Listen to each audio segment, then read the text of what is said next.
কেমন আছো? ভালো আছি, তুমি কেমন আছো? আমিও ভালো আছি। আর তুমি আমার পাশে থাকলে আমি সব সময় ভালো থাকি। ওরে আমার পাগলটা রে, খুব ভালোবাসো আমাকে তাই না? হুম, বাসি, অনেক বেশি ভালোবাসি। কারণ আমার কাছে পৃথিবীতে পাওয়া সবচেয়ে দামি মানুষটি হচ্ছে তুমি। তাই একটু বেশিই ভালোবাসি। আমিও আমার পাগলটাকে অনেক ভালোবাসি গো। আচ্ছা জান, আম্মু ডাকছে, পরে কথা হবে, বাই। আচ্ছা ঠিক আছে, যাও, আল্লাহ হাফেজ। ফারজিয়া ফোন রাখার পরে আমিও ফোন রেখে আমার কাজ করতে লাগলাম। কিন্তু সারাদিন গেল, ফারজিয়া আমাকে একটা বড় ফোন করলো না। ভাবলাম ও ব্যস্ত আছে, রাতে নিশ্চয়ই কল দিবে। কিন্তু ফারজিয়া আমাকে রাতেও কল দেয়নি। এমনকি পরদিন সকালে আমি তাকে ফোন করলাম, অনেকবার ট্রাই করলাম, কিন্তু সে আমার ফোন কিছুতেই রিসিভ করলো না। তার ফোন রিসিভ না করায় অনেক টেনশন হচ্ছিল, বারবার ট্রাই করতেছিলাম। হঠাৎ করে দেখি ফারজিয়া আমার নাম্বার তার ব্লক লিস্টে রেখেছে। ফারজিয়ার ফোনে আমার নাম্বার ব্লক লিস্ট বুঝতে পেরে আমি তো অবাক হলাম। অনেক ট্রাই করেও সেদিন তার সাথে আমি কথা বলতে পারিনি। হঠাৎ করে আমার এক বন্ধুর নাম্বার থেকে তাকে আমি ফোন করলাম। হ্যালো। জি, কে বলছেন আপনি? বাহ, আমার ভয়েসটাও চিনো না বুঝি? ও আচ্ছা, রুহান। এতবার ফোন দিচ্ছ কেন? এতবার ফোন দিচ্ছি মানে? কি হয়েছে তোমার? হঠাৎ করে যোগাযোগ বন্ধ করলে কেন?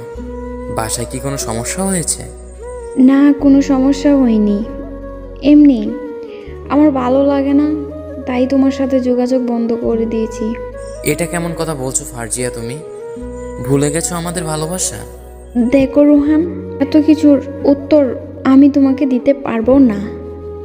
আর হ্যাঁ, আমাদের মাঝে যা ছিল বলে যাও সব কিছু।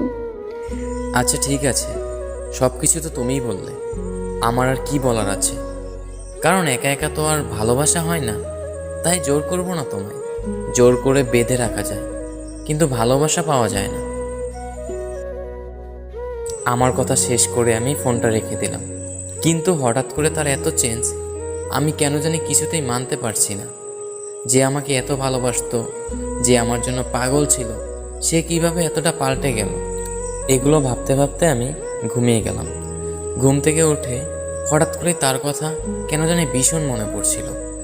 কিন্তু এত কিছুর পরে নিজের ভিতর কেন জানি তার প্রতি একটা রাগ সৃষ্টি হয়ে গেছে। তাই নিজে থেকে আর ফোন করলাম না। এমন করতে করতে অনেকটা দিন পার হয়ে গেল।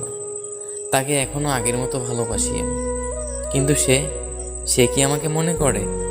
এগুলো ভাবতে ভাবতে হঠাৎ অচেনা নাম্বার থেকে আমার ফোনে একটা ফোন আসলো। কেমন আছো রোহান? ভালো আছি, আপনি কেমন আছেন? চিনতে পারছো আমাকে? আমার ভালোবাসাটা তো আর আপনার ভালোবাসার মতো ছিল না, যে ভয়েস শুনে চিনতে পারবো না। যাই হোক, বললেন না তো কেমন আছেন? ভালো ছিলাম না এতদিন, কিন্তু এখন ভালো আছি। ও আচ্ছা, হঠাৎ 6 মাস পর আমাকে ফোন করলেন, কিছু কি বলবেন? কি আর বলবো তোমাকে, কিছু বলার মতো সাহস পাচ্ছি না। এত ভাবতে হবে না, কি বলবেন বলেন। রোহান, তোমার জীবনে আমি আবার ফিরে আসতে চাই। আগের মতো তোমার ভালোবাসা নিয়ে ভালো থাকতে চাই। প্লিজ তুমি আমাকে ফিরিয়ে দিও না। আমি জানি আমি তোমার সাথে অনেক অন্যায় করেছি, তোমাকে অনেক কষ্ট দিয়েছি, যা এখন আমি বুঝতে পারছি। আমি জানি আমাকে ছাড়া আপনি ভালো নেই, কারণ এই পৃথিবীতে সত্যিকারের ভালোবাসার খুব অভাব।